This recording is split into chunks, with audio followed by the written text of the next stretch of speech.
आणि आपण सुरुवातीला श्री श्री राधा गोविंद यांच्या चरणी वंदन करूया. त्यांना साष्टांग दंडवत करून इथूनच त्यांचे आशीर्वाद घेऊया. श्री श्रीला प्रभुपाद यांच्या चरणी वंदन करूया आणि त्यांचे आशीर्वाद घेऊया. श्री नामनिष्ठ प्रभूजींना सादर प्रणाम आणि या इस्कॉनच्या पूर्ण टीमला माझा सादर प्रणाम करून आपण आपल्या या 14व्या अध्यायाला सुरुवात करतो. मग कालचा अध्याय सर्वांना थोडासा कठीण वाटला, पण सगळ्यांनी तात्पर्य वाचलं का? आणि काही काही अजूनही काही प्रश्न आहेत का मनामध्ये, किंवा काही पुढे जायच्या आधी, आज मी 14व्या अध्यायावर जाण्याच्या आधी कोणाच्या मनामध्ये काही प्रश्न आहेत का?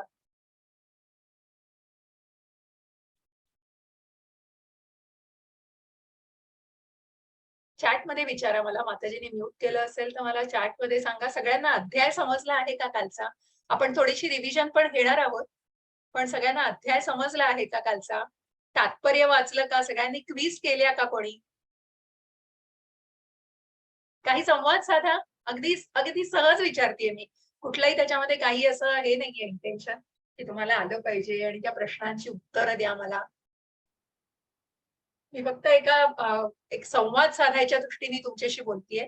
क्विज केली काल? ओके ग्रेट, समजलं. पूनम माताजी, Ganesh Prabhuji, okay great great, thank you so much. मला मला या अभिप्राय मला पाहिजेत, प्रतिक्रिया पाहिजेत की कुठेतरी पुढच्या अध्यायावर जाताना मग पाठीमागे कुठेतरी अजूनही तुमच्या मनात जर ते प्रश्न राहिलेले असतील तर ते कुठेतरी मग तुम्हालाच डोकवत राहतील मध्ये मध्ये. मग याचं आपण विचारलं नाही, मग पुढे कसं? कारण जसं मी म्हटलं, ओके ठीक आहे स्वाती माताजी, हरकत नाही. मी माझं रेकॉर्डिंग पाठवलंय.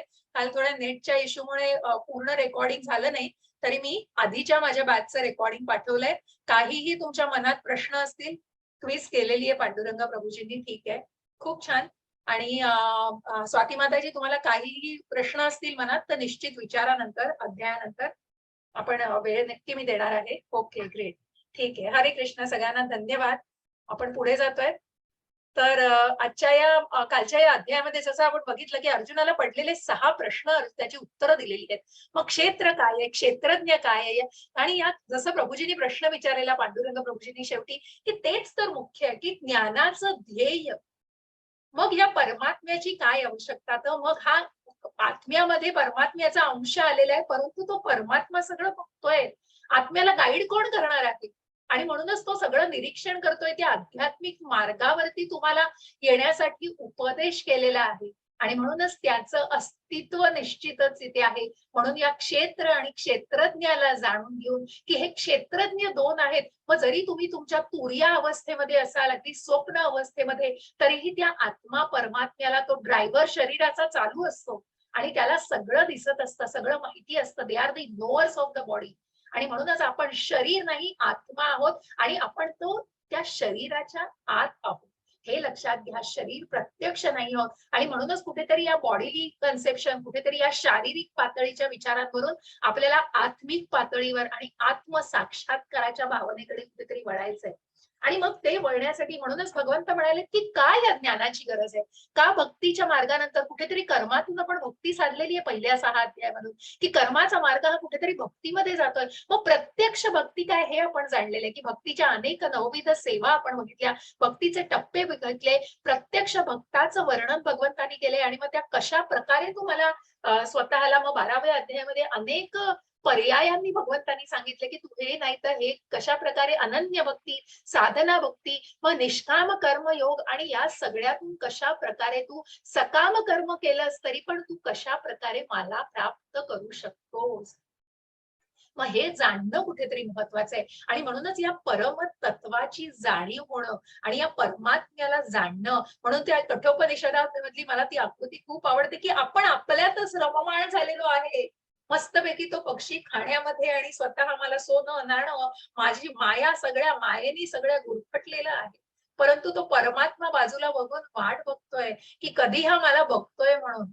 आणि मग कधी तो माझ्या मार्गावरती स्वतःला मार्गस्थ, की कधी कशा प्रकारे तो आध्यात्मिक मार्गावरती. आज जर तुम्ही ऐकलं असेल, खूप सुंदर सांगितलं. आज पण रविवारचं लेक्चर मी सगळ्यांना शेअर केलेलं. खूप छान बोलले. जुहूचे ते प्रभूजी आले होते. खूप सुंदर अशी माहिती, इतकं सुंदर कृष्णाचा ऐकत जा आणि नक्की ती ज्ञान तुम्हाला त्याच्यामध्ये ऍड होईल. आणि नक्की तो रविवारचे किंवा भागवत सकाळचं खूप सुंदर. आणि याच आधारावर आहे सगळं भगवद्गीतेचं, मुख्य सगळं भगवद्गीतेतूनच. आणि मग पुढे जाऊन आणि प्रत्यक्ष भागवतामध्ये जे कृष्ण जन्माचं सगळं वर्णन त्यांनी सांगितलं, खूप सुंदर असं वर्णन. आणि मग त्यामध्ये तेच की कृष्ण अजन्म आहे. आणि म्हणूनच ज्यांनी याला जाणलेलं आहे, जसं आपण बघितलं की जन्म कर्मच्या मे दिव्यम, की ज्या अनेक जन्म घेऊन सुद्धा या अजन्म परमात्म्याला, की परमात्मा हा प्रकट होतोय. आणि म्हणूनच या प्रकट होणाऱ्या परमात्म्याला जो अद्वितीय आहे, जो स्वतःच्या इच्छेने मग ते भगवान रूप कशा प्रकारे धारण करतोय, की त्याला भगवान भक्तांचा संगती, तो भक्तांना अतिशय प्रिय आणि भक्त त्याला अतिशय प्रिय आहे. भक्त त्याच्यासाठी खूप विशेष आहे. आणि म्हणूनच तो भक्त, जो शुद्ध भक्त, तो मला अत्यंत प्रिय आहे. जो अनंत साधारण भक्तीमध्ये जो मन आणि बुद्धी माझ्यावरती केंद्रित करतो, असा मला प्रिय आहे, भगवंतांनी सांगितलं. आणि मग त्याच्याच पुढे आपण हे सगळं जाणलेलं आहे की क्षेत्र काय, क्षेत्रज्ञ काय, त्याचं ज्ञान घेतलेलं आहे. आणि त्या ज्ञानाचं ध्येय, ज्याप्रमाणे सूर्याला आपण अडवू शकत नाही, चंद्राचा प्रकाश नाही, त्याप्रमाणे हा या कृष्णाचं सगळं ज्ञान आणि कृष्णाची चेतना, प्रकाश हा सर्वत्र पसरलेला आहे. एका अंशातून सगळं विश्व व्यापलेलं आहे या परमात्म्याने. आणि म्हणूनच हे कुठेतरी जाणून घ्यायचं आहे. आणि ही ज्ञानमय दृष्टी. आणि मग हे ज्याला जाणलेलं आहे, तो पुन्हा फिरून या भौतिक जगतामध्ये पुन्हा परत येत नाही. या ज्ञानालाच कुठेतरी जाणायचंय, जे आपण सर्वात शेवटी पण सुंदर प्रकारे त्या 35व्या स्लाइडवर आपण बघितले, की या ज्ञानाची दृष्टी, मग या क्षेत्र आणि क्षेत्रज्ञाला, की मग आपण शरीर नाही, आपण आत्मा आहोत. आणि हा आत्मा हा शरीराच्या आत कुठेही बाहेर नसून, हे बाह्य शरीर नसून, आपण हे फक्त या 24 तत्वांनी बनलेलं जे तत्व आपण काल बघितली, मग हे सगळं बाह्य अंतरंग शरीर आहे, ज्याच्यामध्ये मन, बुद्धी, अहंकार आणि मग अव्यक्त जे 3 गुण, त्या त्रिगुणांवरच न्याज येणार. आणि म्हणून याला म्हटलेलं आहे गुणत्रय विभाग योग. मग ह्या सगळ्या 13व्या अध्यायाचे विभागणी आपण बघितली. आणि मग कुठेतरी आपण आज या त्रिगुणांवर, जो अव्यक्त, मग या अव्यक्त गोष्टीवर, या जीवावर कशा प्रकारे त्रिगुणांचा प्रभाव आहे, हे आपल्याला आज जाणायचंय. भगवंत म्हणतायत की तुला कुठलं ध्येय, कुठलं ज्ञान, मी सर्वात तुला ज्ञानाचा राजा दिला. राजगुह्य ज्ञान, जे 9व्या अध्यायात आपण बघितलं की एक इटर्नल भक्त, एक शुद्ध भक्त काय असतो भगवंतांचा. आपण बघितलं शरीर नाही, आत्मा आहोत. आत्मा हा या परमात्म्याचा अंश आहे. आणि मग हा सर्वोच्च भक्त, शुद्ध भक्त काय आहे आपण बघितलं. राजगुह्य ज्ञानामध्ये आपण बघितलं. असं मी तुला सगळं ज्ञान दिलेलं आहे, परंतु आता मी तुला जे ज्ञान देतो आहे, त्या ज्ञानाने तू काय होणार आहेस, तर कुठेतरी तुला स्टेबिलिटी येणार आहे. याने तू स्थैर्य मिळवणार आहेस. आणि तू याच्यातूनच कुठेतरी या भौतिक जगतातून, कुठेतरी या बंधनातून स्वतःला कसा मुक्त करू शकशील, याचं हे ज्ञान आहे. अत्यंत मौलिक असं हे ज्ञान आहे. आणि म्हणूनच या सगळ्या ज्ञानांपेक्षा सुद्धा कुठेतरी श्रेष्ठ असं ज्ञान का आहे. मग या त्रिगुणांचा प्रभाव आपल्याला जाणून घ्यायचा आहे, की मग मग कशा प्रकारे मग हे ज्ञान घेऊन, आता तुम्ही भगवद्गीता, तुम्ही म्हणाल 18 दिवसाचा हा अध्याय शिकून मी काय शिकलो याच्यातनं, माझा काय उद्देश आहे. मग तुमच्या मनामध्ये प्रत्येकाच्या काय उद्देश आहे हो. मग तुम्ही हे जे इथे शिकायला आलेले आहात, अध्ययन करायला आलेले आहात, मग तुमच्या मनामध्ये काय आहे, कुठल्या कुठल्या एका मी म्हणणार नाही ते मी तुम्हाला हिंट देत नाही, परंतु काय आहे मनामध्ये भगवद्गीता शिकायला येण्याच्या आधी किंवा या मार्गावरती येताना मनामध्ये काय विचार होते, चॅटमध्ये शेअर कराल थोडस.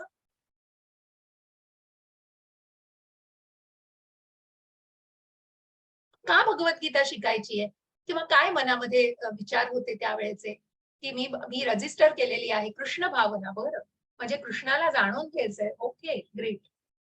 थँक्यू कृष्ण पूनम माताजी. गणेश प्रभूजी सांगतायत कृष्ण भावना जाणून घ्यायच्या आहेत.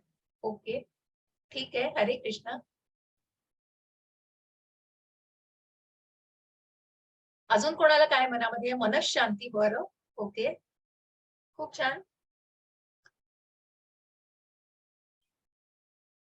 Okay, great great. खूप खूप धन्यवाद असा संवाद साधल्याबद्दल. आणि विचारायचा उद्देश लक्षात घ्या.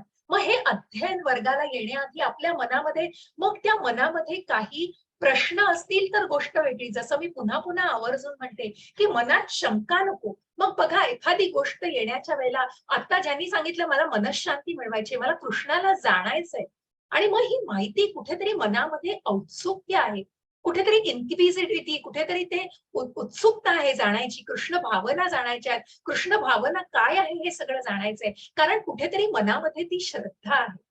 आणि म्हणून तो गोल पाहिजे.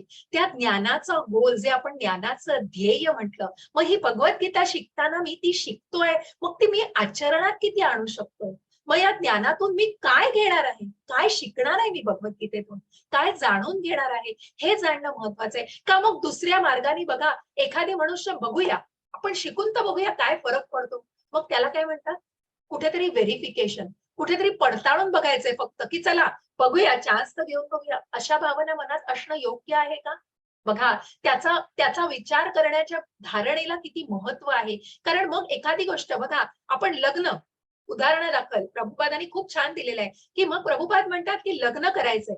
मग लग्न करताना आपण मनात विचार करतो, की चला बघूया, लग्न करून बघूया, की काय काय काय होतं किंवा काय अनुभव येतो. असं तुम्ही करू शकता का हो? तर लग्न ही संस्था आहे.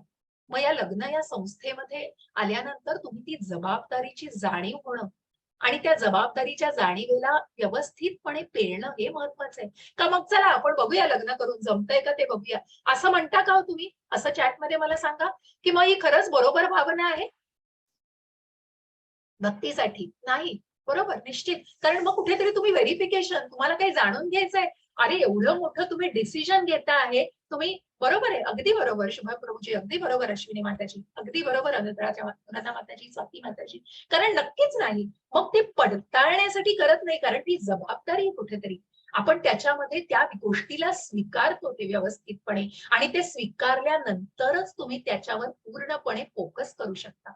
आणि म्हणूनच त्याला पूर्णपणे जाणून घेऊ शकता, कारण ती एक जबाबदारी आहे. आणि म्हणूनच तुम्ही जेव्हा या मार्गावरती स्वतःला जेव्हा आणता, ते सुद्धा कुठल्या भावनेने आणता हे महत्वाचं आहे. आणि म्हणून ते भक्तीचे टप्पे अत्यंत महत्वाचे आहेत. ती मनामध्ये ती भावना असणं, मनामध्ये ती श्रद्धा, त्या भावनेला अत्यंत महत्व आहे. ती कुठेतरी शंकेची भावना नकोय, कुठेतरी पडताळून बघायची. मग काय दिलंय एवढं, भगवद्गीता भगवद्गीता, मग देव कोण आहे मला बघायचंय. म्हणूनच जे 11व्या अध्यायापासून सांगितलं जातं आणि आजही त्या प्रभूजींनी सांगितलं, की मग जे स्वतःला देव समजण्याची हे करतात, की मी म्हणजे देव आहे आणि मला दैवी शक्तींचं सगळं, मग तुम्ही विश्वरूप दाखवा, मग गोवर्धन पर्वत उचलून दाखवा. मग जे स्वतःला देवी देवता, या ब्रह्मा शंकराला सुद्धा जे दुर्मिळ दर्शन होतं, ज्यांना सुद्धा दर्शन, द्या देवी देवतांना सुद्धा दर्शन मिळणं जिथे दुर्लभ होतं, तिथे तुमचं आमचं काय हो?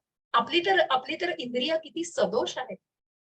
आणि म्हणूनच या सदोष इंद्रियांनी आपल्याला कृष्णाला बघणं खूप कठीण आहे. म्हणूनच आपण तो अर्च विग्रह जे म्हटलंय, की या पूजेचं कसं महात्म्य सांगितलेलं आहे, मग तो शुद्ध भक्ताला भेटायला निश्चितच येतो. आणि म्हणूनच त्या जशा प्रकारे आपण त्या अर्च विग्रहातून त्या मूर्तीशी पूर्णपणे संबंध प्रस्थापित करू शकतो. आणि म्हणूनच त्या भगवान रूपाला, त्या भगवंतांच्या सच्चित आनंद, जो आपण कोशमय बघितला काल, आनंदमय कोशामध्ये भगवंताला आपल्याला बघायचंय. कारण भगवंत वाट बघतायत, की कशा प्रकारे हा आत्मा परमात्म्याचा स्वभाव धारण करतोय. बॉल इज तुमच्या कोर्टमध्ये बॉल, की तुम्हाला काय करायचंय, भौतिक जगामध्येच फिरत राहायचंय आणि त्या बंधनामधून सुख मिळवायचे, पुण्य मिळवायचंय, पुण्य कमवायचंय, सच्चित सगळं सत्काम करायचंय, सकाम करायचंय, पण कुठेतरी फळाच्या अपेक्षा आहेत अजून. कुठेतरी मी नाही गेलाय हो तो. कुठेतरी तो खोटा अहंकार असून तिथेच आहे. आणि त्यालाच कुठेतरी काढायचे खूप कठीण आहे हो. हे सगळं सांगणं, बोलणं खूप सोपं आहे, परंतु ते आचरणात आणणं हे प्रत्येक व्यक्तीला निश्चित खूप कठीण आहे. ही परीक्षा आहे, सत्व परीक्षा प्रत्येकाची असते. कारण शेवटी आपण दुसऱ्याला उपदेश देताना, ज्ञान देताना अगदी पुढे असतो, पहिले असतो. पण तीच गोष्ट जेव्हा स्वतःवर फेस करून त्याच्यातनं त्या गोष्टीला कशा प्रकारे इम्प्लिमेंट करायचं असतं, हे अत्यंत महत्वाचं आहे. आणि म्हणूनच आज हे त्रिगुण तुम्हाला तेच सांगणार आहे. हे गुणत्रय विभाग योग, मग या गुणत्रय विभाग योगावरून कशा प्रकारे व्यक्ती स्वतःला मोल्ड करू शकते, स्वतःला त्या साच्यामध्ये घालू शकते आणि कशा प्रकारे स्वतःला आध्यात्मिक मार्गावरती आणू शकते. आणि म्हणून त्याच्यामध्ये 3 गुणांनी आत्मा कसा बद्ध होतो, मग तो सात्विक गुण असू दे, राजसिक असू दे, तामसिक असू दे, त्यांनी स्वतःला या भौतिक जगामध्ये बद्ध केलेला आहे.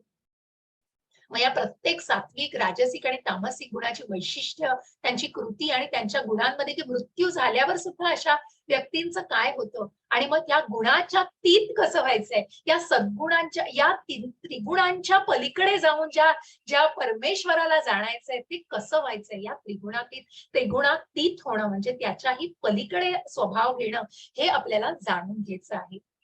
हरे कृष्ण. आपण सुरुवात करतोय. मग हे जाणायचंय कुठेतरी. हरे कृष्ण माताजी. हरे कृष्ण. धन्य भगवान म्हणाले, सर्व ऋषी मुनींनी परमसिद्ध प्राप्त केलेली आहे. हे जाणून मी तुम्हाला हे परम ज्ञान सर्व ज्ञानापेक्षा श्रेष्ठ पुन्हा सांगेन. हरे कृष्ण. हरे कृष्ण. मग सर्व माताजी आवाज येतोय का? हो हो व्यवस्थित येतोय. माझा आवाज येतोय ना? क्लिअर आहे? मध्ये मध्ये ब्रेक होतोय पण होतोय, क्लिअर होतोय. क्लिअर होतोय ना? ठीक आहे. काही नेटचा इश्यू असू शकतो म्हणून मी मगाशी ठीक आहे.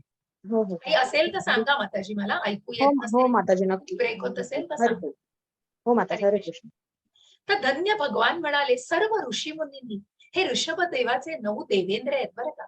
आणि ही निमी राजाची भागवतामधली एक पुराण कथा आहे, ज्याच्यामध्ये या निमी राजांनी यज्ञ याग केले होते. 9 देवेंद्र ऋषी, जसं ऋषी मुनींनी परमसिद्धी प्राप्त केलेली, तसे हे 9 देवेंद्र इतके शुद्ध भक्त होते की ऋषभ देवाचे पुत्र, आणि ते इतके इतके शुद्ध याच्यामध्ये शुद्ध भक्तीमध्ये होते की त्यांनी स्वतःला जिथे जिथे यज्ञ याग केले जायचे तिथे ते आशीर्वाद देण्यासाठी हजर व्हायचे.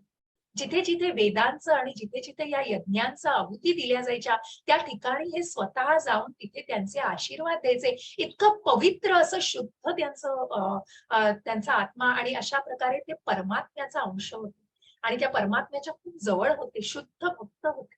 आणि त्यांना ही सिद्धी त्यांनी प्राप्त केलेली. ज्या निमी राजांनी अनेक यज्ञ केले, त्या यज्ञांच्या प्रत्येक आशीर्वाद देण्यासाठी हे 9 ऋषभ पुत्र स्वतः आले होते, ज्यांना निमी राजांनी बसवलं आणि त्यांचं व्यवस्थित आदरातिथ्य केलं. आणि मग त्या निमी राजाला सुद्धा या साधू संघ लवमात्रे आपण म्हणतो त्या प्रकारे या संघातूनच कुठेतरी मोक्षाची प्राप्ती नंतर झाली. आणि म्हणूनच या साधू संघ लवमात्रे की कशा प्रकारे नुसत्या त्यांच्या येण्याने आणि त्यांच्या परमसिद्धी प्राप्त केल्याने कशा प्रकारे हे ज्ञान, श्रेष्ठ ज्ञान त्यांना मिळू शकतं. आणि मग त्यांनी हे ज्ञान आणि जिथे जिथे आशीर्वाद जाऊन त्यांनी त्या निमिराजाला सुद्धा ते ज्ञान प्रदान केलेलं आहे. हरे कृष्ण. म्हणजे ह्या वेद ऋषी मुनींनी कशा प्रकारे परमसिद्धी प्राप्त करून भगवंतांच्या धामाची, भगवंतांच्या ज्ञानाची, या परमात्म्याच्या ज्ञानाची प्राप्ती करून वेदांत सूत्राला जाणून कुठेतरी परमसिद्धी प्राप्त केलेली आहे. जे व्यास मुनी आपण बघतो, आपण नारद मुनी बघतो, की ज्याची गोष्ट आज मी तुम्हाला ती दक्षाची गोष्ट पुढे सांगणार आहे. हरे कृष्ण माताजी. हरे कृष्ण. या ज्ञानामध्ये स्थिर होऊन मनुष्य माझ्या स्वतःसारख्या दिव्य स्वभावाची प्राप्ती करू शकतो. याप्रमाणे स्थिर झाल्यावर मनुष्य सृष्टीच्या वेळी जन्म घेत नाही किंवा प्रलयाच्या वेळी व्यतीत होत नाही. हरे कृष्ण. हरे कृष्ण. मग अशा प्रकारे या ज्ञानामध्ये, कुठल्या ज्ञानामध्ये, काल आपण जे ज्ञान घेतलेले आहे या क्षेत्रज्ञ याच्याबद्दल ज्ञान देऊन आपण कशा प्रकारे हे ज्ञान आणि हे ज्ञानाचं ध्येय या ज्ञानामध्ये स्थिर होऊन कुठेतरी स्थिर झाल्यानंतर मनुष्य माझ्या स्वतः सारख्या दिव्य स्वभावाची प्राप्ती करू शकतो. मग या परमात्म्याच्या स्वभावाची, की ज्या गोलोकाचं दर्शन आपल्याला इथे होत आहे, ज्या वैकुंठामध्ये ज्यामध्ये परमात्म्याचा अंश आहे आणि परमात्मा या रूपामध्ये भगवंत राहतात, तिथे सगळीकडे कशा प्रकारे आनंदी आनंद आहे. आणि हे जे चित्र आहे हे गोलोक धामाचं आहे, की जिथे प्रत्यक्ष भगवंतांचा वास आहे आणि जिथे पुरुष आणि स्त्रिया फक्त कृष्ण भक्तीमध्ये आहेत. मग आपण म्हणतो ना की एखाद्या धामाची तयारी करण्यासाठी, जसं आपल्याला एखादी परदेश गमन करायचंय, मग जर्मनीला जायचंय, स्वित्झर्लंडला जायचंय, मग तिथलं तापमान कसं आहे किंवा तिथे काय गोष्टींची आवश्यकता आहे, कसं आहे, काय आहे, त्याच प्रकारे आपण कशा प्रकारे स्वतःला तयार करतो त्या प्रकारे भगवंत म्हणाले, हो हे गोलोक धाम आहे, अत्यंत या अपराशक्तीच्या खूप पलीकडे आहे. आणि म्हणूनच हे धाम इतकं सुंदर आहे की जिथे हे सच्चित आनंदमय आणि सगळं वातावरण कसं आहे तर पुरुष आणि स्त्रिया या भगवंतांच्या सेवेमध्ये घडून गेलेले आहेत.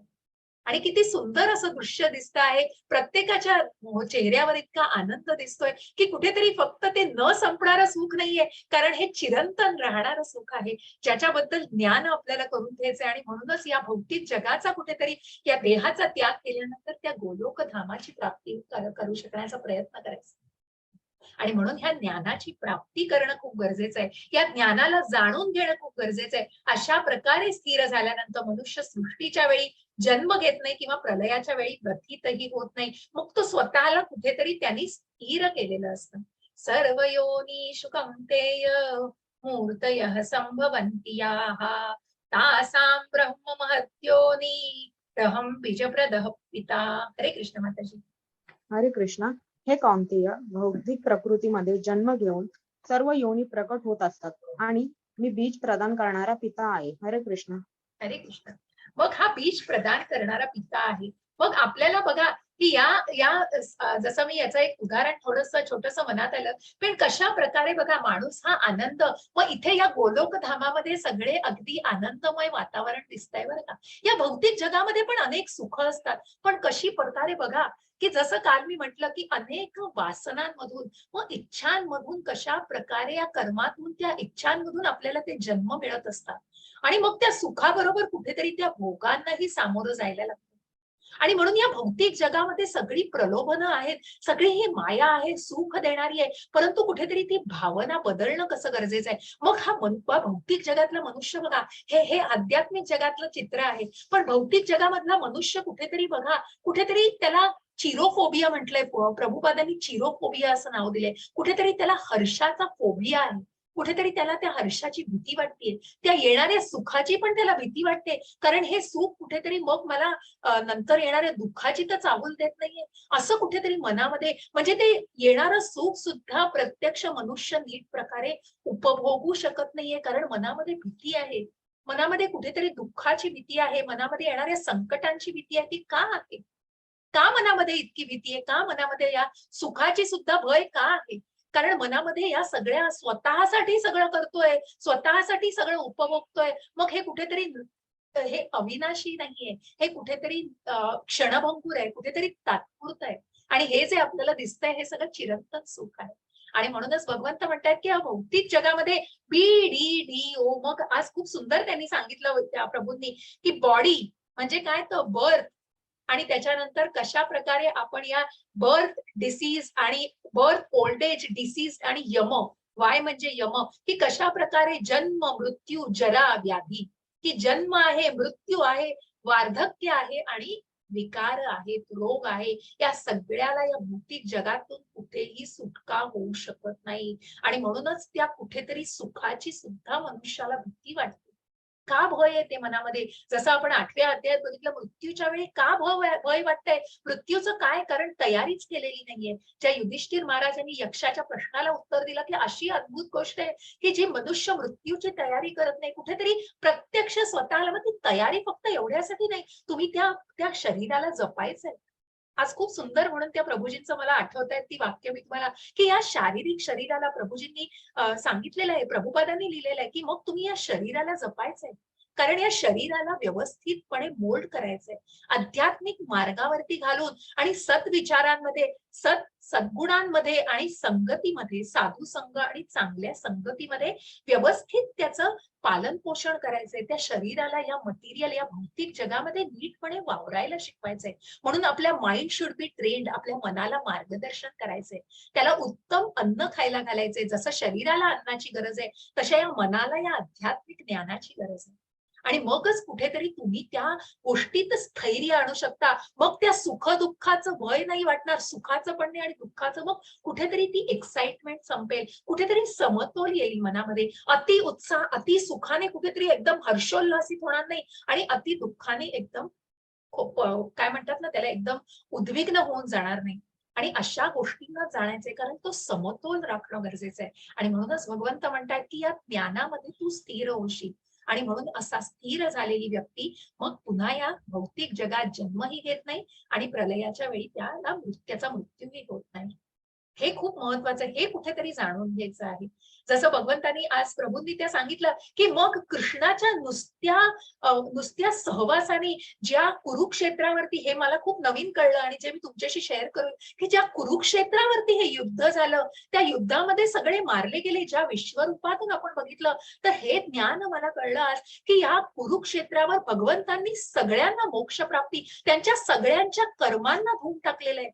आणि म्हणूनच ती विकर्म होती तरी भगवंतांच्या नुसत्या तिथे उपस्थित असण्याने, त्या भगवंतांच्या उपस्थितीने त्या सर्वांना मोक्ष प्राप्ती झालेली आहे, इन्क्लुडिंग शकुनी मामा, बरं का, की ज्या शकुनीने सगळं छलकपट केलेलं आहे त्या सगळ्यांना. हरे कृष्ण माताजी, म्यूट कराल, आवाज येत आहेत कोणाचे, हो माताजी करते.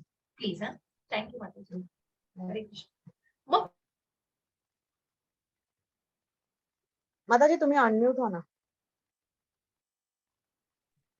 मग ज्या भगवंतांच्या नुसत्या उपस्थित असण्याने बघा की किती कुरुक्षेत्रावरच्या प्रत्येकाला मग त्यांचा मृत्यू अटळ होता, कारण ते अधर्माच्या बाजूनी होते. ज्या पितामहांना, ज्या द्रोणाचार्यांना ज्यांनी त्या तोंडात उड्या मारलेल्या आपण बघितल्या, सगळ्यांचा मृत्यू अटळ आहे, परंतु त्यांना कुठेतरी मोक्ष मिळालेला आहे. भगवंतांच्या सहवासामध्ये ते होते, धर्मक्षेत्रावर प्रत्यक्ष भगवंत उपस्थित होते. आणि म्हणूनच हे किती महत्वाचं आहे हे जाणून की आम्ही भगवंतांच्या नुसत्या तिथे उपस्थित, मग प्रत्यक्ष मनुष्यावस्थेत भगवंत होते तिथे कुरुक्षेत्रावरती. हे किती उच्च ज्ञान आहे आणि किती जाणून घ्यायची गोष्ट आहे. आणि म्हणूनच त्याच्या पुढे जाऊन आपण बघतोय आज की हे कौंते या भौतिक प्रगतीमध्ये जन्म घेऊन सर्व योनी प्रकट होत असतात. या भौतिक प्रगतीला आणि आध्यात्मिक प्रकृतीला सुद्धा भगवंतांनी निर्माण केलेले आहे. मग ह्या भगवंतांपासूनच ब्रह्माची निर्मिती झाली आहे. ब्रह्मा हे भगवंतांचे पुत्र आहेत आणि भगवंत हे प्रत्यक्ष पहिले निर्माता आहेत. ब्रह्मा हे सृष्टीचे दुसरे निर्माता आहेत. आणि मग या ब्रह्मांनी या सृष्टीची निर्मिती केलेली आहे भगवंतांच्या, ज्या प्रभूंच्या, ज्या विष्णूंच्या ज्या आज्ञेवरून त्यांनी या सृष्टीची निर्मिती केली आहे. म्हणून त्याचं बीज कोणी दिलंय, तर बीज या पित्यापासून मिळालेलं आहे. आणि जी भौतिक प्रकृती ही त्याची माता आहे. आणि अशा या माता पितांपासून ही सृष्टी निर्माण झालेली आहे. तर प्रत्यक्ष बीज हे या भगवंतांकडून आपल्याला मिळालेलं आहे. आणि म्हणूनच मग का सगळी ही लढाई आपण म्हणतो ना, या सगळ्या 84 लक्ष योनींमधून जन्म घेऊन प्रत्येकाला काय मिळालं, it should be understood. All the species of life son of Kunti are made possible by birth in his material nature, that I am the seed giving, की मी बीज प्रदान करणारा, मी या प्रत्येक जीवात्म्याचं बीज प्रदान करणारा पिता आहे. आणि म्हणूनच हे जाणून घेणं किती आवश्यक आहे, किती अत्यंत आवश्यक, की मग या कुठेतरी त्रिगुणांच्या प्रभावाखाली येताना प्रत्यक्ष भगवंतांनी याची निर्मिती केलेली आहे हे जाणून घ्यायचं, की या भौतिक आणि आध्यात्मिक प्रकृतीची निर्मिती ही भगवंतांनी केलेली आहे.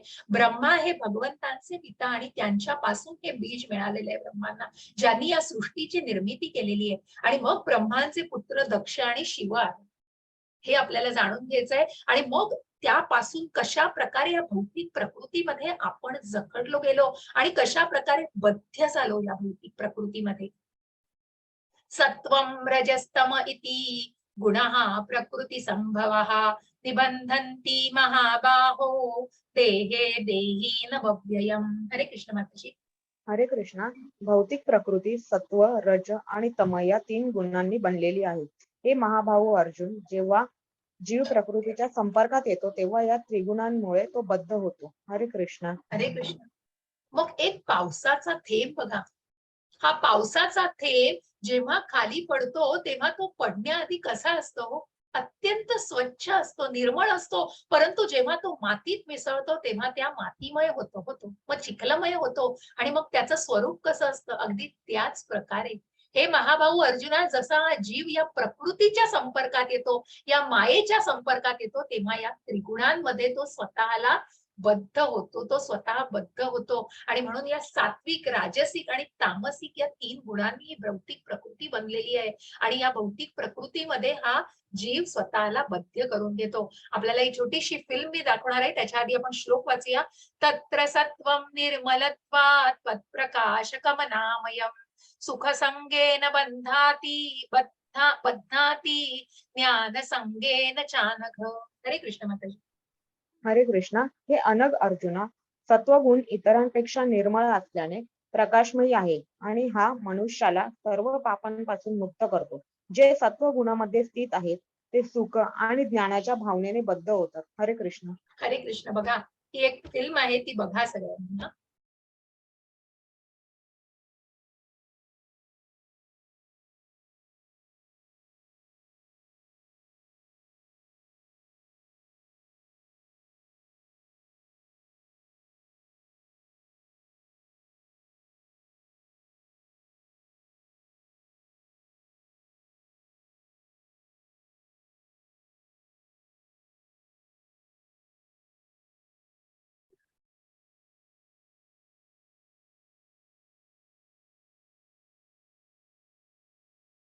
ठीक आहे, पुन्हा तेच झालं.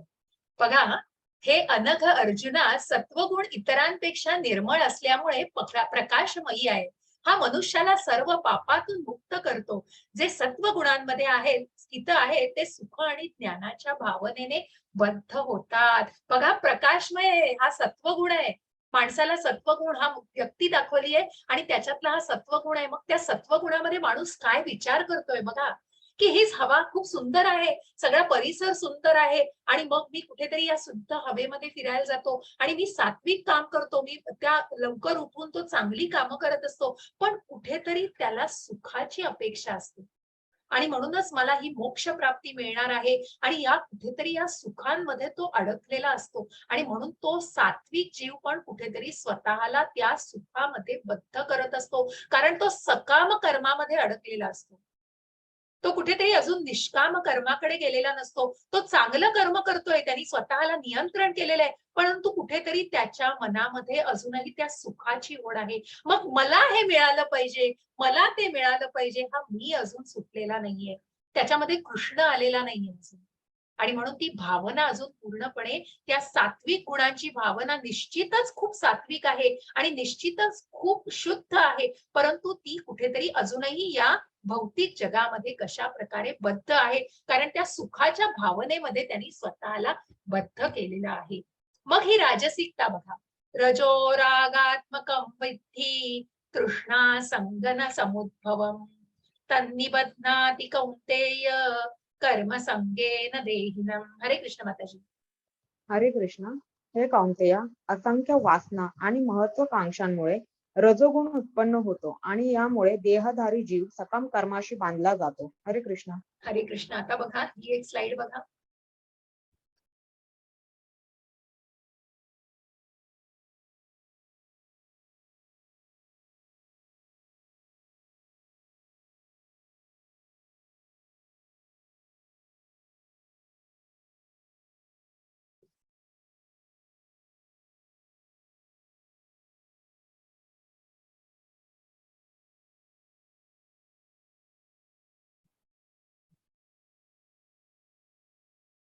बघा, कशा प्रकारे त्याला नाचवतोय बघा, कशा प्रकारे ही राजसिकता आहे. मग ही राजसिकता पुढे जाऊन जसं आपण बघितलं, की सात्विकतेमध्ये सुद्धा कुठेतरी कर्म केली जातात. मग कुठेतरी ती इंद्रिय स्वतःला नियंत्रण करून केली जातात. स्वतःला कुठेतरी त्या मार्गावर मार्गस्थ करण्याचा प्रयत्न. पण रजोगुणांमध्ये असंख्य वासना आहेत. कारण कुठेतरी त्या आकांक्षा आहे, ओढ आहे आणि महत्वाकांक्षा आहे. त्या जिद्दीने मला ते मिळवायचंच आहे आणि म्हणून त्या रजोगुणामध्ये मनुष्य अजून ओढला जातो. सात्विकतेच्या पुढे जाऊन हा मनुष्य वासनेमध्ये जातो कुठेतरी.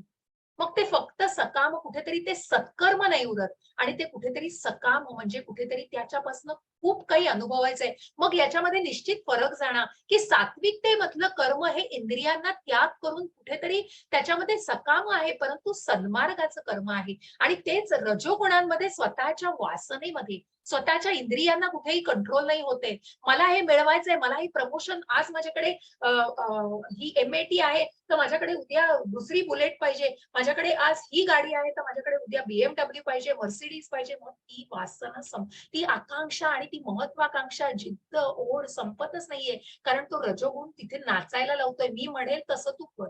आणि त्यामुळे हा देहदारी जीव सकाम कर्माशी कुठेतरी त्या फळांच्या अपेक्षेने पूर्णपणे बांधलेला असतो.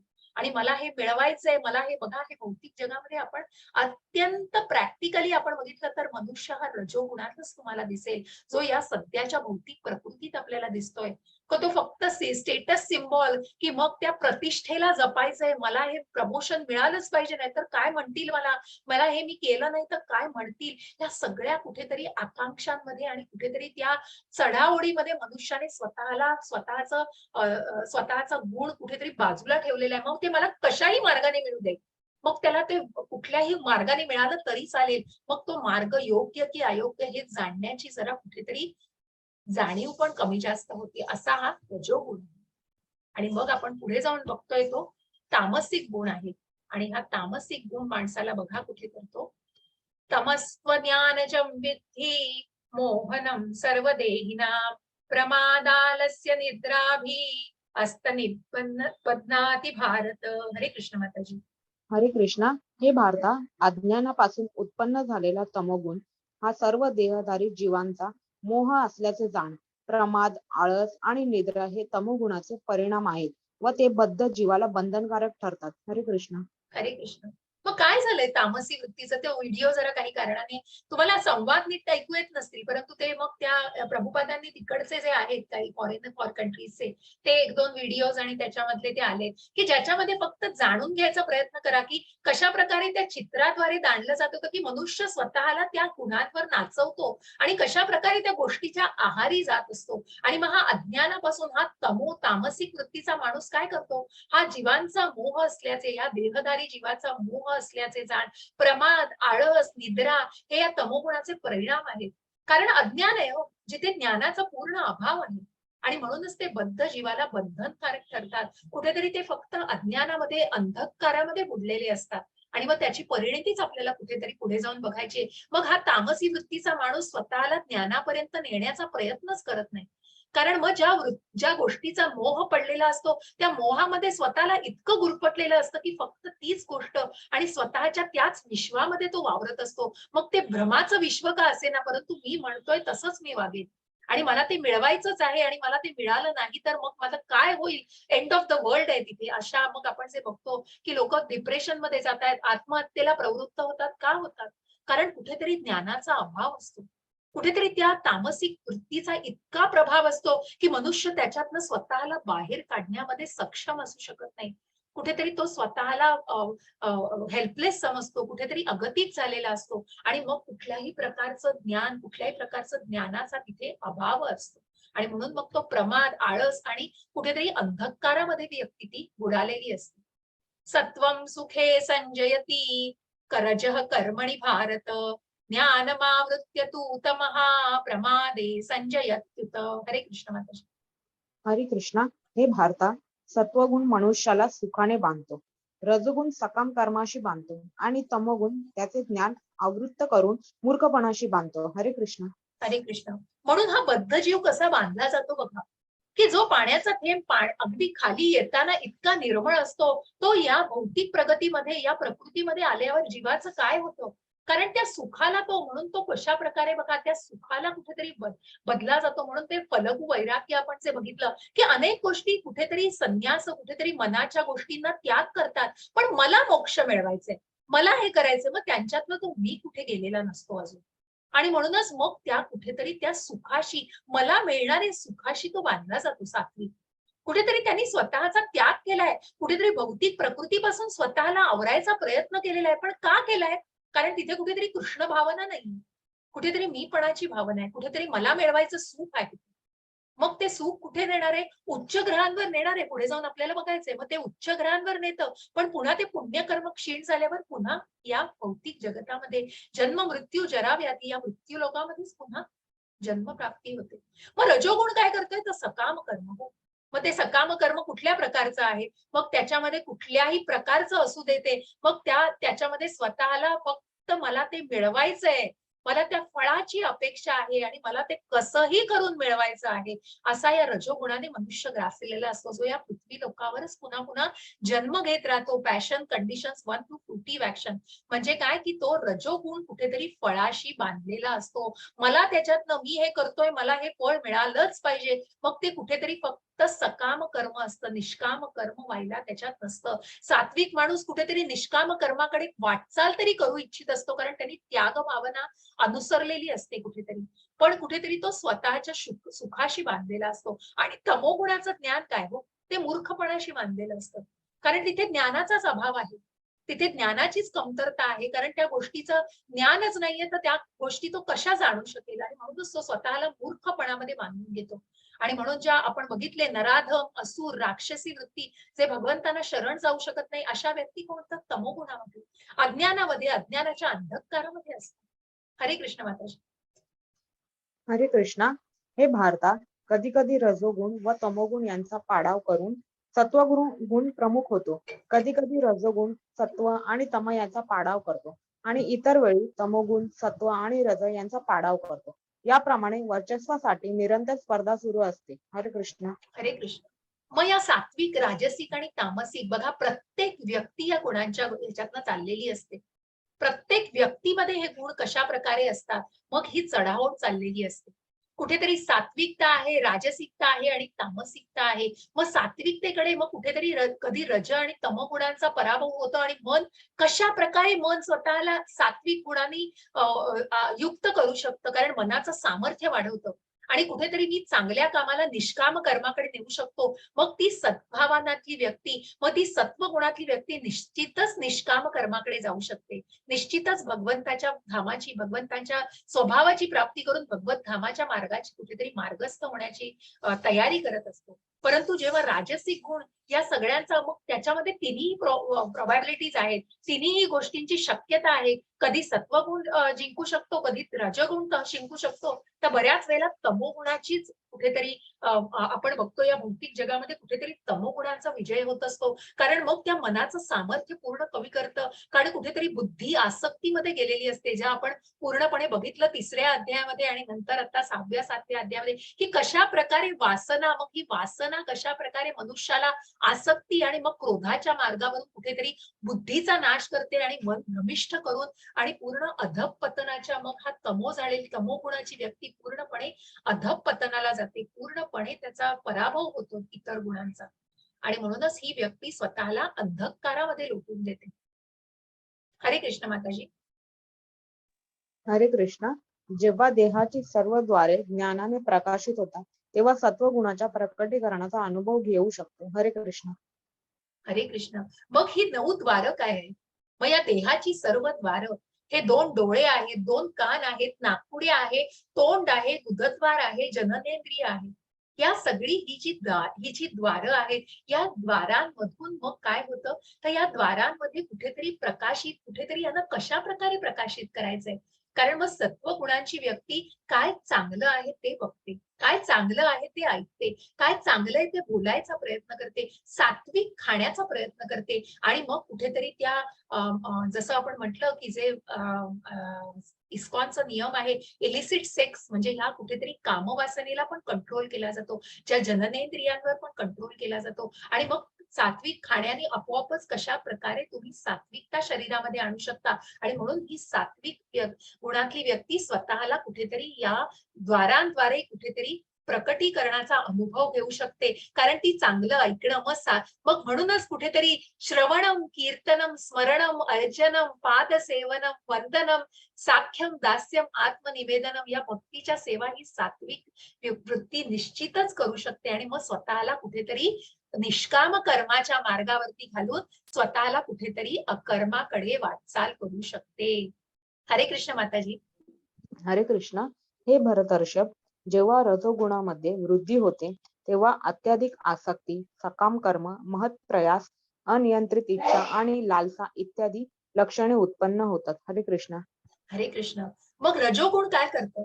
बघा, रजोगुण किती किती तुम्हाला टोकाला नेऊ शकतं. मग या रजोगुणाची जर वृद्धी झाली, रजोगुणाचं प्रमाण जर वाढलं, तर अनेक आसक्ती, बघा याला मला धन पाहिजेच आहे, मग हे धन चोरायचं का, काही करेन मी, पण मला धन पाहिजे. मग ते चोरीच्या मार्गाने असू दे, नाही तर चांगल्या मार्गाने असू दे, पण त्या धनाबद्दलचा लोभ, आसक्ती कमी होत नाही. मग ही परस्त्रीबद्दलचं, मग ती मला फक्त स्त्री सुख हवंय, मग भले मला ते कसंही मिळू दे, मी ते स्त्री सुख मिळवणार.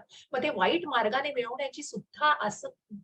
पहा, रजोगुण कुठल्या थराला मनुष्याला नेऊ शकतो, मग तो कुठेतरी तामसिक भावनेकडेच त्याला नेऊ शकतो. कारण कुठेतरी प्रतिष्ठा, कुठेतरी चढाओढ आणि या सगळ्या दांभिक आणि छल कपटाच्या जगामध्ये आपलं कुठेतरी वर्चस्व आणि आपलं कुठेतरी एक स्थान प्रस्थापित करायला माणूस पुढे मागे बघत नाही. मग त्या वाईट मार्गाचा सुद्धा अवलंब केला जातो आणि म्हणूनच इल्लीगल मार्गाने आणि अशा अनौपचारिक आणि आपण म्हणतो ना की कुठेतरी अनाधिकृत मार्गाने या गोष्टी मिळवल्या जातात, कारण ती रजोगुणाची वाढलेली आसक्ती असते आणि म्हणून ही इच्छा, लालसा ही त्यांची लक्षणं दिसून येतात. हरे कृष्ण माताजी. हरे कृष्ण.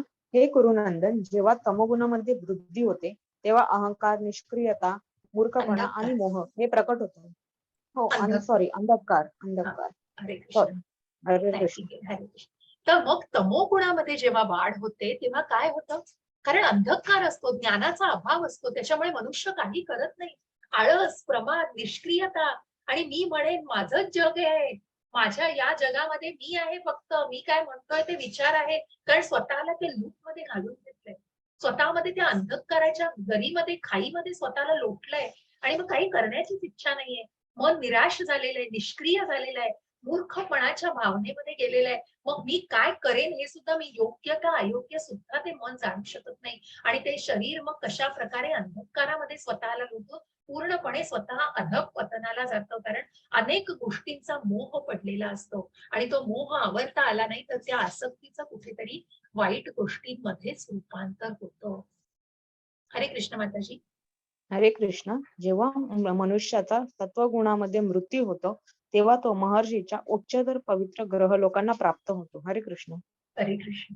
मग ज्या मनुष्याचा मग अशा प्रकारे मृत्यू झाल्यावर सुद्धा अशा सात्विक, राजसिक आणि तामसिक वृत्तीचं काय होतं?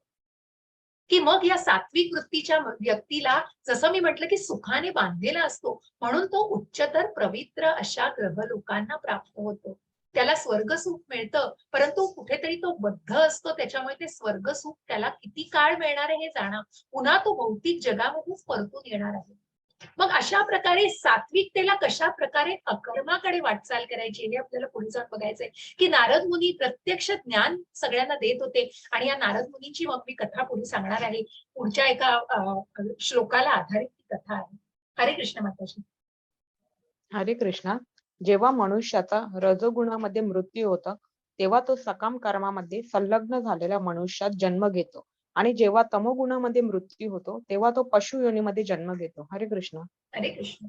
मग कशा प्रकारे सकाम कर्मामधला मनुष्य बघा, मग कुठेतरी तो भौतिक जगताशीच निगडीत असतो. ही सगळी कर्म करण्याची त्याची चढाओढ असते. कुठेतरी वाईट कर्म करतोय, विकर्म करतोय, त्यांचं मन नरकातच रूपांतर, नरकामध्ये नरक प्राप्ती होते, त्यांना पशु योनीची प्राप्ती होते. आणि कशा प्रकारे मग सात्विक, राजसिक आणि तामसिक वृत्तीच्या लोकांचा मृत्यूनंतर त्यांना कुठले ग्रह प्राप्त होतात, मग त्यांना कुठल्या ग्रहांची प्राप्ती होते, तर ज्यांना स्वर्ग लोकाची प्राप्ती होते, पृथ्वी लोकाची प्राप्ती होते आणि नरक लोकाची प्राप्ती होती. की ज्यांना यातना, मग ज्या यातना तुम्ही दिलेल्या आहेत त्या यातनांमध्येच जो जन्म भोगायला लागतो आणि त्या तामसिक वृत्तीचं रूपांतर त्याच्यामध्येच होतं.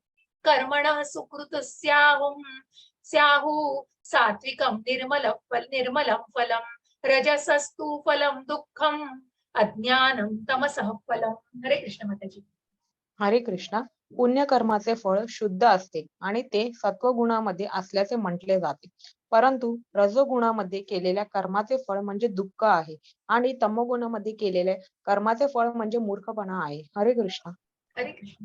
मग पुण्यकर्म, मग जसं मी म्हटलं की अनेक पुण्यकर्म केल्यामुळे काय होतं, तर सात्विकता, मग ज्याचं फळ शुद्ध असतं. मग तुम्हाला अनेक, तुम्ही तीर्थयात्रा करता, तीर्थक्षेत्रांना पुण्यकर्म मिळवता आणि अनेक चांगल्या गोष्टींमध्ये तुम्ही चांगल्या गुणांमध्ये स्वतःला कुठेतरी कुठेतरी स्वतःची हे केलेली असते, तुम्ही तिथे वावरत असता. मग पुण्यकर्माचं फळ हे अत्यंत शुद्ध असतं. परंतु रजोगुणामधले केलेल्या या सकाम कर्माचं फळ हे कुठेतरी सुखाबरोबर आलेल्या त्या दुःखांना सुद्धा भोगायला लागतं. मग कुठेतरी हे देवधर्म, देवळांचं रूपांतर सात्विकतेला उपमा दिलेली आहे. कुठेतरी या झोपडपट्टी रजोगुणाला कशा प्रकारे मग सुख दुःख या यातना भोगायला लागतात, येणाऱ्या सुखाबरोबर तो मार्ग कुठेतरी काट्या कुट्यांचा पुढे जाऊन भोगायला लागतो. आणि मूर्खपणा बघा, एकाच ठिकाणी चालता वावरता येतं. मग तामसिक वृत्ती ही फक्त अज्ञानातच असते. कारण कुठे जायचंय, खाली जायचंय का वर जायचंय याचा सुद्धा रस्ता बंद झालेला असतो. कारण स्वतःला पूर्णपणे अज्ञानात घातलेलं असतं, मूर्खपणामध्ये घातलेलं असतं. अशा या सात्विक, राजसिक आणि तामसिक या त्रैगुणांचा फरक जाणून घ्या आणि त्यासाठी या फरकाने या चित्रांचं ज्याप्रमाणे त्यांना तशा त्या उपमा दिलेल्या आहेत. आणि आता त्यांचं चेहऱ्यावरचे भाव बघा, की बघा सात्विक वृत्ती काय करते. हरे कृष्ण माताजी. हरे कृष्णा. सत्वगुणांपासून वास्तविक ज्ञान उत्पन्न होते. रजोगुणापासून लोभ उत्पन्न होतो आणि तमोगुणापासून प्रमाद, मोह आणि अज्ञान उत्पन्न होते. हरे कृष्ण. हरे कृष्ण. मग सत्वगुणांमध्ये बघा, सत्वगुणात ती व्यक्ती ज्ञानी आहे कुठेतरी. मग ज्ञानी आहे कारण ती स्वतःला कुठेतरी त्या चांगल्या कर्मामध्ये आणि सन्मार्गामध्ये कुठेतरी घालतीये. मग ते निश्चितच तो सन्मार्ग हा निष्काम कर्माकडे जाऊ शकतो. कारण कुठेतरी ज्ञान मिळवायची जिज्ञासा आहे. मनामध्ये ती जिज्ञासा आहे, चांगलं काय वाईट काय हे सगळं जाणायचा प्रयत्न केला जातोय आणि वास्तविक ज्ञान उत्पन्न होतं. आणि म्हणूनच नंतर मग राजसिक वृत्ती काय करते, तर फक्त लोभ. मग ती बघा, कुठेतरी आभास आहे, कुठेतरी ती गोष्ट इतकी लांब आहे तरी ती मला मिळवायची आहे, माझ्या हातातनं निसटून चाललीये का, आणि मग कुठेतरी तो लोभ पाहिजे, त्या गोष्टीचा लोभ, आसक्ती, वासना या कमी होत नाहीत. मला ते कशाही प्रकारे मिळवायचं आहे. ह्या आसक्ती पुढे त्या रजोगुणाचं काही चालत नाही. आणि मग जो तमोगुण बघा, जो पूर्णपणे अंधकारामध्ये, मग ती व्यक्ती इतकी अज्ञानात, मोहात आणि कुठेतरी बघा इतक्या उदासीनतेमध्ये स्वतःला ढकललेलं असतं, कारण त्या मोहाच्या जाळामध्ये स्वतःला अडकवून घेतलेलं असतं, त्या भ्रमामध्येच सर्व स्वतःला अडकवून घेतलेलं असतं. असे हे बघा, चेहऱ्यावरची सात्विकता बघा, चेहऱ्यावरती राजसिकता बघा आणि कुठेतरी तामसिकता कशी एकाच व्यक्तीमध्ये दिसते आपल्याला. कशा प्रकारे राक्षसी वृत्ती झालेली आहे तामसी गुणाची, राजसिक वृत्ती कशा प्रकारे आसक्ती दाखवतीये, कुठेतरी वासना आणि येस मला ते मिळवायचंय कसंही करून, आणि सात्विकता कुठेतरी चेहऱ्यावर सद्गुणांचा अभाव, सद्गुणांचा प्रभाव दाखवते. आणि हे जाणून घ्यायचंय की कशा प्रकारे ती व्यक्ती काय कशा प्रकारचे शुद्ध गुण प्राप्त, कशा प्रकारचे गुणाला प्राप्त करू शकते. ऊर्ध्वं गच्छन्ति सत्वस्था, मध्ये तिष्ठन्ति राजसः, जघन्य गुणवृत्तिस्था, अधो गच्छन्ति तामसः. हरे कृष्ण माताजी. हरे कृष्णा. सत्वगुणी मनुष्य क्रमशः ऊर्ध्व गतीने उच्चतर लोकांमध्ये जातात. रजोगुणी मनुष्य पृथ्वी लोकात वास करतात आणि जे निंद्य तमोगुणात स्थित आहे त्यांचे नरलोकात अधःपतन होते. हरे कृष्ण. हरे कृष्ण. एक सेकंद ना.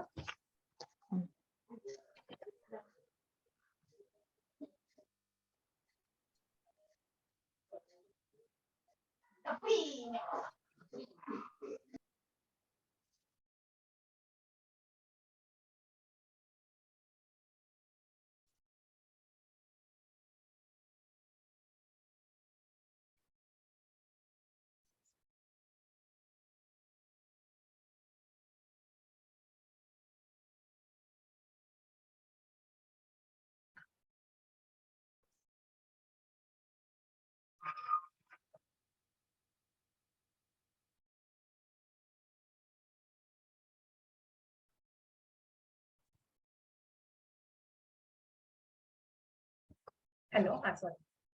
मग कशा प्रकारे सत्वगुणी मनुष्य हा ऊर्ध्व ग्रहांना, जसं आपण बघितलं की सर्व स्वर्ग लोकाची प्राप्ती होते. रजोगुण मनुष्य हा पुन्हा भौतिक जगामध्ये, ज्याला मनुष्य जन्म करून पुन्हा या भौतिक जगामध्ये किंवा मग या वेगवेगळ्या जन्मातून जायला लागतं, कारण पृथ्वी लोकावरच ते त्या बंधनामध्ये, सकाम कर्मामध्ये कुठेतरी जखडलेले असतात. आसक्ती, वासना या सगळ्या मोहमायेमध्ये स्वतःला गुरफटलेलं असतं. आणि जे निंद्य तमोगुणाव असतात त्यांना नरक लोकाचीच प्राप्ती होते, ज्यांचं अधःपतन झालेलं असतं पूर्णपणे, आणि म्हणूनच त्यांना नरक यातना भोगायला लागतात. मग ह्या ज्या गोलोकाचा मी चार्ट तुम्हाला पाठवलाय, की या गोलोकावरच्या कशा खालच्या लोकांवर, आणि कसा हा पृथ्वी लोक, हा ब्रू मिडल प्लॅनेट, आणि हे पृथ्वीच्या वरचे उच्च ग्रह जे सात्विकतेमध्ये नेतात, आणि हे लोअर प्लॅनेट्स ते आपल्याला तामसिक वृत्तीच्या लोकांना हे खालच्या ग्रहांवर नेतात, आणि कशा प्रकारे राजसिक गुणाचा व्यक्ती ही फक्त पृथ्वी लोकावरच पृथ्वी लोकाला मिळवू शकते. हरे कृष्ण माताजी.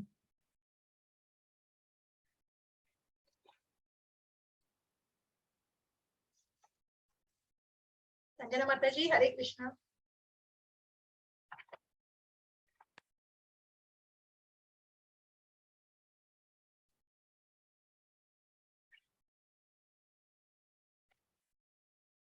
माताजी एक्झिट झाले आहेत का? हरे कृष्ण माताजी. ठीक आहे. हा, स्वाती माताजींना वाचायचंय. ओके, ठीक आहे. ओके, मी तुम्हाला पण बनवते ना. येस माताजी. हरे कृष्ण. तुम्ही अनम्यूट होऊ शकता. जय श्री कृष्ण. हरे कृष्ण. 14.19 जेव्हा मनुष्य योग्य रीतीने पाहतो की सर्व कर्मांचा प्राकृतिक गुणांखेरीज इतर कोणीही करता नाही, आणि जो या सर्व गुणांच्या पलीकडे असणाऱ्या परमपुरुषाला जाणतो, तो माझ्या आध्यात्मिक स्वभावाला प्राप्त होतो. जय श्रीकृष्ण. हरे कृष्ण. हरे कृष्ण ताई. जर मनुष्य योग्य रीतीने, मग जेव्हा या गुणांना बघा, हे ज्ञान का प्राप्त करायचंय, मग या सात्विकतेला का जाणायचंय, राजसिकतेला, मग मनुष्य दिवसभरामध्ये सुद्धा बघा की मग मनुष्य हा या गुणांमधून चाललेला असतो. जो सकाळचा वेळ असतो, जो जो अगदी आपण म्हणतो ना, जी ब्रह्ममुहूर्ताची वेळ असते, सकाळी 7:30-8 पर्यंतचा काळ हा पूर्णपणे सात्विकतेचा असतो.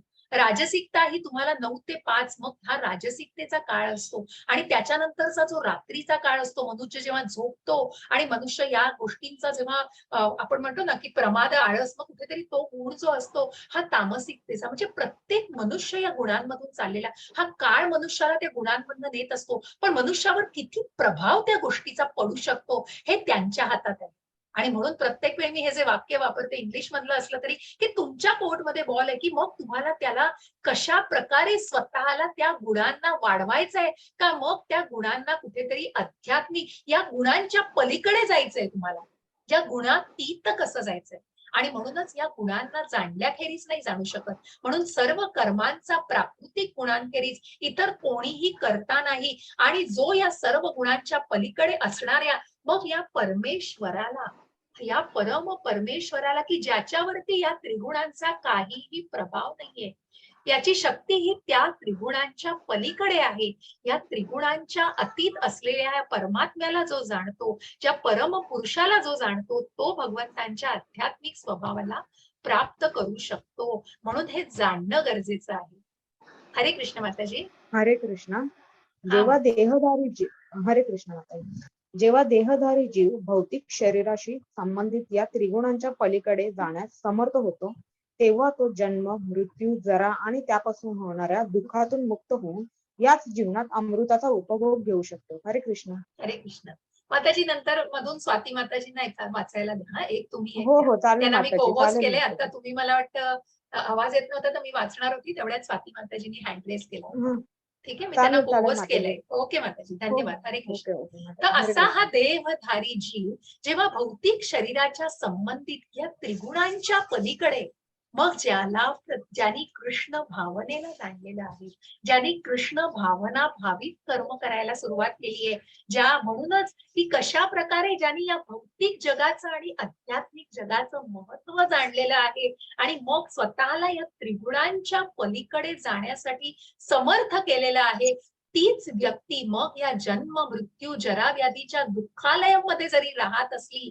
तरी तो याच जीवनामध्ये सुद्धा अमृताचा उपभोग घेऊ शकतो. मग तो स्वतःला जन्म झाल्यानंतर कुठेतरी हे वार्धक्य या सगळ्या गोष्टीतून जायचंय, पण तो स्वतःला सक्षम करतो की मी याला तोंड देईन, मी याला सामोरं जाईन, कारण त्यांनी स्वतःला तो त्याप्रमाणे तयार करतो. स्वतःला या आध्यात्मिक मार्गावरती आध्यात्मिक ज्ञान घेऊन या परमात्म्याची जाणीव करून स्वतःला आत्मसाक्षात्काराच्या भावनेवर मार्गस्थ करतो. आणि तेव्हाच हे शक्य होतं. म्हणून हा गुण, म्हणून हे ज्ञान का आवश्यक आहे, हा ज्ञानयुग का भगवंतांनी सांगितलंय, तरच तुम्ही या भौतिक जगाच्या कुठेतरी पलीकडे जाऊन या आध्यात्मिक जगाला जाणार आणि मगच तो स्वतःला त्या जगाच्या पलीकडे नेण्यासाठी समर्थ केल्यानंतर तो या भौतिक जगामध्ये सुद्धा एका योग्य पद्धतीने वावरू शकतो. आणि म्हणूनच त्यांनी स्वतःच्या शरीराला आणि मनाला कशा प्रकारे निर्धारित करायचंय, कारण या शरीराला सुद्धा काळजी घेणं, मग म्हणूनच ते सांगितलंय. काल ईशोपनिषदामधल्या एका सुंदर अशा मंत्रामध्ये हेच सांगितलंय, 11व्या मंत्रामध्ये तेच, की मग हे प्रभुपादांनी सांगितलं की ही अविद्या, मग अविद्या म्हणजे काय असते, तर अविद्या ही भौतिक जगाचं ज्ञान आणि विद्या काय आहे, तर आध्यात्मिक ज्ञान. मग हे भौतिक ज्ञान खरंच आवश्यक वाटतं का तुम्हाला, तर हो, अविद्या ही आवश्यक असते. कारण का, कारण अविद्येला कुठेतरी विद्येच्या मार्गावर घालायचं असतं. मग या शरीराला कशा प्रकारे आध्यात्मिक मार्गावर घालायचंय, मग त्याला आत्मिक पातळीवर कशा प्रकारे विचार करायला उद्युक्त करायचंय, हे तुमच्या हाती. आणि म्हणूनच कुठेतरी जेव्हा ही व्यक्ती हे जाणते, त्या त्रिगुणांच्या पलीकडे जाण्याचा ती निश्चितच विचार करते. हरे कृष्ण माताजी. स्वाती हरे माताजी कृष्ण. वाचा. हा वाचा हरे माताजी. कृष्ण. अर्जुनाने विचारले 14.21 अर्जुनाने विचारले, हे प्रभो, त्रिगुणांच्या अतीत असणारा मनुष्य कोणत्या लक्षणाने ओळखला जातो, त्याचे आचरण कसे असते आणि तो प्राकृतिक गुणाच्या पलीकडे कसा जातो. हरे कृष्ण माताजी. हरे कृष्ण. मग या त्रिगुणांच्या अतीत असलेला मनुष्य कुठल्या लक्षणांनी ओळखला जातो आणि तो कशा प्रकारे या गुणांच्या पलीकडे जातो, हे अर्जुनाला जाणून घ्यायचं आहे. की मग कशा प्रकारे भगवंता या त्रिगुणांच्या पलीकडे तो कसा जाऊ शकतो आणि त्या व्यक्तीचे गुण काय आहेत. वाचाल माताजी. हरे कृष्ण. हरे कृष्ण माताजी. हा. श्री भगवान म्हणाले, हे पांडुपुत्र, जो प्रकाश, आसक्ती आणि मोह याची उपस्थिती असताना त्यांचा द्वेष करीत नाही किंवा ते नाहीसे झाले तरी त्यांची आकांक्षाही करत नाही, जो त्रिगुणांच्या प्रभावामध्ये अविचलित आणि निश्चल राहतो आणि केवळ त्रिगुणच सक्रिय आहेत हे जाणून उदासीन आणि दिव्य राहतो, जो आत्मस्थित आहे आणि दुःखाला सुखाला सारखेच मानतो, जो माती, दगड आणि सोन्याकडे समदृष्टीने पाहतो, जो प्रिय आणि अप्रिय यांच्याबद्दल समभाव राखतो, जो धीर आहे आणि स्तुती व निंदा, मान व अपमान याकडे समभावाने पाहतो, जो मित्र आणि शत्रू यांच्याशी सारखीच वर्तवणूक करतो आणि ज्याने सर्व भौतिक कर्मांचा परित्याग केला आहे, त्या मनुष्याला गुणातीत म्हटले जाते. हरे कृष्ण.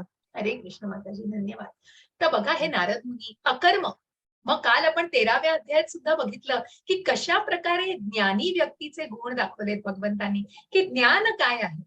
मग हे ज्ञानाला जाणणं, जेव्हा आपण हे ज्ञान ज्या 24 तत्वांना आपण जाणलं आणि ही 24 तत्व असलेली ज्ञानी, मग या व्यक्तीला कशा प्रकारे ज्ञानी म्हटलं जाईल. मग त्या व्यक्तीला जसे ते गुण आपण निर्गुणांचे सगळे सगुण बघितले आपण, त्या प्रकारेच भगवंतांनी सांगितलंय की या गुणातीत, मग या त्रिगुणांच्या पलीकडे जाऊन जो विचार करतो आणि त्या त्रिगुणांच्या पलीकडे जाण्याचा विचार करतो, ती व्यक्ती अशा प्रकारची असते की जो प्रकाश, आसक्ती, मोह यांची उपस्थिती असताना त्यांचा द्वेष करत नाही. म्हणजे कशा प्रकारे स्वतःला स्थिर ठेवतो आणि म्हणूनच तो कशा प्रकारे त्यामध्ये दिव्य राहतो, आत्मस्थित राहतो, सुख दुःखाला त्याच प्रकारे समभावाने सामोरा जातो, दगड आणि सोन्याकडे समदृष्टीने बघतो आणि जो धीर आहे, स्तुती आणि निंदा, मान आणि अपमान या सगळ्याकडे, शत्रू आणि मित्र या सगळ्याकडे कुठेतरी समदृष्टीने पाहतो आणि म्हणूनच या सगळ्या भौतिक कर्मांचा ज्याने परित्याग केला आहे, अशा या व्यक्तीला अकर्मी आणि अशा या व्यक्तीला, मनुष्याला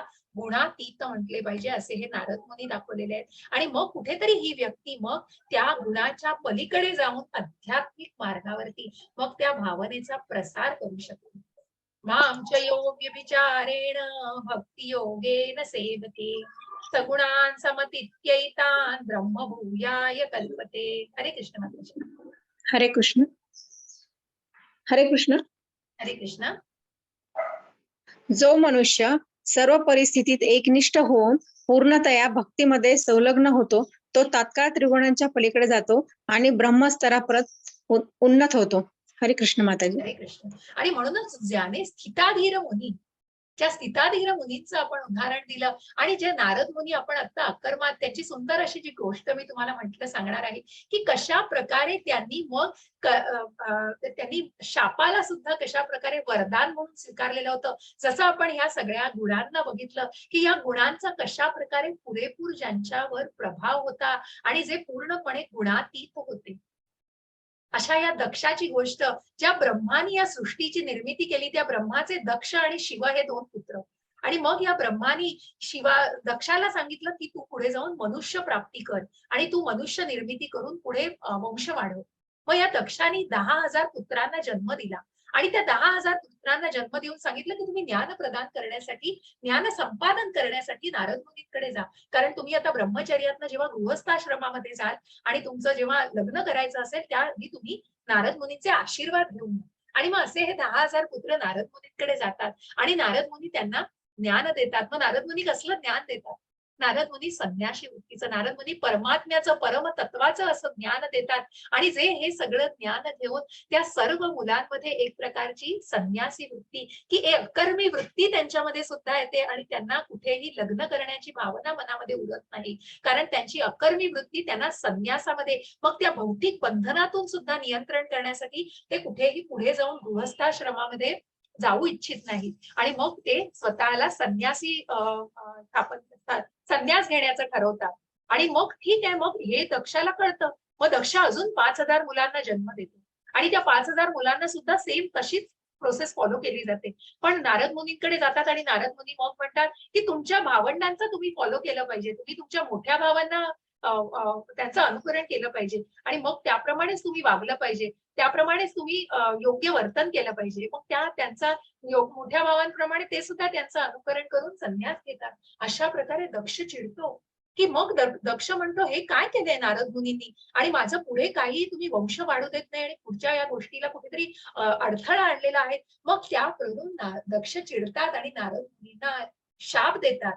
आणि नारद मुनींना शाप देतात की तुलाही तुझ्या डोक्यावर छप्पर असणार नाही, तू एका ठिकाणाहून दुसऱ्या ठिकाणी सारखा फिरत राहशील, तुला एक असं ठाण नसेल, तुझ्या डोक्यावर एक छप्पर नसेल, राहायला तुला एक अशी जागा नसेल, असं शाप देतात. नारद मुनी खूप पॉवरफुल असतात हो. नारद मुनी इतके शुद्ध भक्त आणि इतके अकर्मी असतात की ते तो शाप कुठेतरी फिरवू शकले असते, उशापात करू शकले असते किंवा त्या शापाला रिव्हर्स करू शापाला कुठेतरी टाळू शकले असते, परंतु नाही. परंतु ते नारद मुनी जे अकर्मी असतात ते शापाला सुद्धा वरदान म्हणून स्वीकारतात. आणि म्हणूनच पुढे जाऊन बघा की त्या शापाला या नारद मुनींच्या संप्रदायामध्ये प्रभुपादांनी सांगितलं की आम्ही नारद मुनींच्या संप्रदायामधले वैष्णव जे आहेत ना, नारद मुनींच्या संप्रदायामधले, की तो शाप म्हणून सुद्धा ज्यांनी वरदान स्वीकारलं आणि ज्यांनी कृष्ण भावनेचा प्रसार केला, तीच कृष्ण भावनेचा प्रसार पुढे जाऊन प्रभुपादांनी सुद्धा त्या वयामध्ये प्रभुपाद म्हणतात बघा मी प्रवास करतोय 70व्या वर्षी पण, आणि म्हणूनच तो शाप सुद्धा वरदान म्हणून प्रभुपादांपर्यंत आलेला त्या वंश परंपरेतून तो प्रभुपाद, जसं मी सांगितलं ब्रह्मा नारद व्यासमुनी ही जी परंपरा भगवंतांपासून आलेली आहे आणि अशा या परंपरेतून हे वरदान सुद्धा मिळालेलं आहे, त्या गुरु परंपरेतूनच आलेलं आहे. आणि मग त्या प्रकारे आजही मी त्या गुरुकृष्ण भावनेच्या प्रसारासाठी इकडे तिकडे हिंडत आहे. आणि म्हणून ते प्रभुपादांनी त्या वरदानाला असं की ज्या अकर्मींनी जे वरदान स्वीकारलंय शापाला सुद्धा कुठे टाळलं नाही आणि त्याचं योग्य पद्धतीने त्याचा अवलंब केलेला आहे. ब्रह्मणो हि प्रतिष्ठाहम अमृतस्य व्ययस्य च शाश्वतस्य च धर्मस्य सुखस्य कांतिकस्य च. हरे कृष्ण माताजी. हरे कृष्ण. आणि परम सुखाची स्वाभाविक स्थिती असणारे अमृत, अव्यय आणि शाश्वत निर्विशेष ब्रह्मज्योतीचा आधार मी आहे. हरे कृष्ण. हरे कृष्ण. आणि म्हणूनच अशा ज्योतीचा आधार, मग अशा या ब्रह्मज्योतीला या परब्रह्मापासून ज्यांनी अंश घेतलेला आहे, अशा ज्यांनी हे अकर्माची वाटचाल केलेली आहे आणि कशा प्रकारे गुणातीत सर्वांना केलेलं आहे, परम सुखाची स्वाभाविक स्थिती, आणि मग या तत्वाला जाणलेलं आहे, त्या ब्रह्मज्योतीचा निश्चितच मी कुठेतरी आधार आहे. आणि म्हणूनच त्या शाश्वत, म्हणून त्या सच्चित अशा स्वभावाची, ज्या भगवंतांच्या स्वभावाची ज्यांनी प्राप्ती केली आहे, त्या ब्रह्मज्योतीचा मी निश्चितच आधार आहे. असं हे 14व्या अध्यायाला इथेच समाप्त करतोय. कुठेतरी या गुणातीत व्यक्तीला भगवंत नेहमीच आधार देतात, कारण त्या व्यक्तीने स्वतःला या परमेश्वराच्या भावनेला, परमेश्वराच्या स्वभावाची कुठेतरी प्राप्ती करण्याचा प्रयत्न केलेला आहे. आणि म्हणून आपण या त्रिगुणांना जाणून घेतलेलं आहे आज. हरे कृष्ण इति चतुर्दशोध्याय समाप्त. हरे कृष्ण. कोणाला काही प्रश्न असतील तर निश्चित विचारावे. हरे कृष्ण माताजी. हरे कृष्ण माताजी. रेकॉर्डिंग